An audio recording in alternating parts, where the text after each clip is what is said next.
नमस्कार, मैं विक्रम और आप देख रहे हैं journalist UP live news.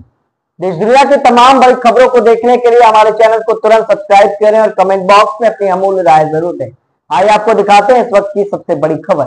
Bharat बंद के आह्वान पर राजधानी लखनऊ में लोक हित प्रहरी बहुजन समाज वृंदावन एवं अखंड भारत मिशन बहुजन राष्ट्र के संयुक्त तत्वाधान में उच्चतम न्यायालय के निर्णय दिनांक 1 अगस्त 2024 के विरुद्ध पैदल मार्च एवं ज्ञापन प्रश्न विरोध प्रदर्शन किया गया। इस मौके पर हाथों में कैंडल लेकर तमाम नारेबाजी की गई। 100 में 90 शोषित, 90 भाग हमारा और जिसकी जितनी संख्या भारी उसकी उतनी हिस्सेदारी के जमकर नारे लगाए गए। उच्चतम न्यायालय के निर्देश 1 अगस्त 2024 को विशेष सत्र बुलाकर संसद में निष्प्रभावी किया जाए। SC ST OBC आरक्षण को संविधान की नवी सूची में शामिल किया जाए। जातिगत जनगणना कराई जाए। माननीय उच्च न्यायालय एवं उच्चतम न्यायालयों में न्यायाधीशों की भर्ती हेतु उच्च न्यायिक नियुक्ति आयोग का गठन किया जाए। इन सब मांगों को लेकर पैदल मार्च निकालकर विरोध प्रदर्शन और भारत बंद का समर्थन किया गया। इस मौके पर अखंड भारत बहुजन राष्ट्र के राष्ट्रीय अध्यक्ष देवेंद्र यादव और उनके तमाम सहयोगी दलों ने न्यायालय पर जमकर निशाना साधा। देखिए, क्रीमी लेयर पे आया हुआ फैसला जो है ये संविधान की मूल भावना के खिलाफ है, क्योंकि आरक्षण हमारा जो है जातिगत, सामाजिक और शैक्षणिक पिछड़ेपन पे था, आर्थिक पिछड़ेपन पे नहीं था जो है। तो ये सरकार का सीधा सीधा आरक्षण और संविधान के ऊपर हमला है। इस पे तो सुप्रीम कोर्ट ने अपना फैसला दिया, फिर आप सरकार को दोषी कैसे मानते? देखिए, सरकार और सुप्रीम कोर्ट की मिली भगत है जो है।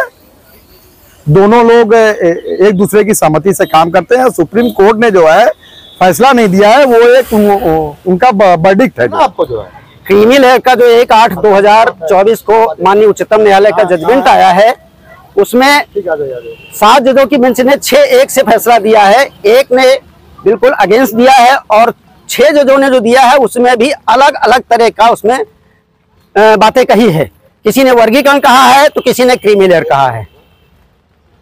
SC ST का जो आरक्षण है वो संविधान के आर्टिकल 16(4) से गवर्न होता है और इसमें किसी तरह का क्रीमी लेयर जैसी की व्यवस्था संविधान के आर्टिकल में नहीं कही गई है।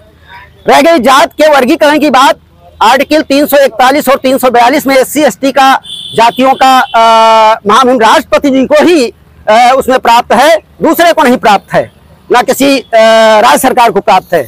माननीय उच्चतम न्यायालय जो राज्य सरकार को अधिकार देने की बात कही है, सरासर हम उसको, हमारा अपना मत है कि वो गलत है, संवैधानिक नहीं है। एक चीज, दूसरी चीज आरक्षण की जहां तक बात है, आरक्षण सदियों से चला आ रहा है। मंदिरों में पुजारियों का आरक्षण 100% चला रहा है, वहां हमारी भागीदारी होनी चाहिए।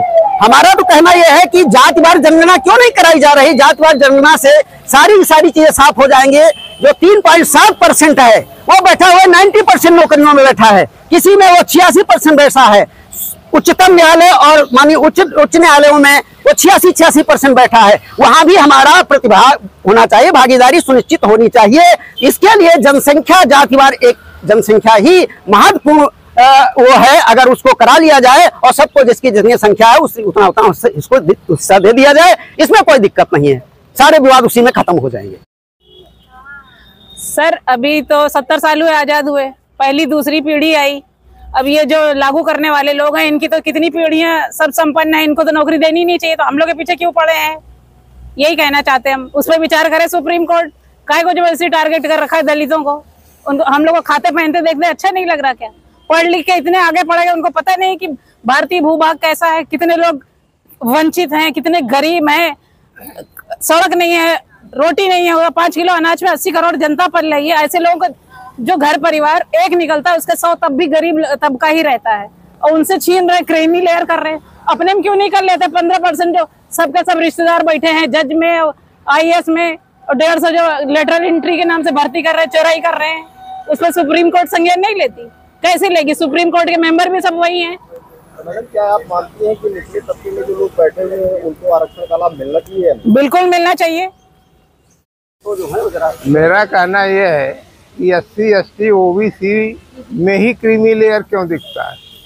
दादा भी CGI थे, बाप भी CGI थे, बेटा भी CGI हो गया, वहाँ क्रीमी लेयर नहीं दिखाई देता है भाई।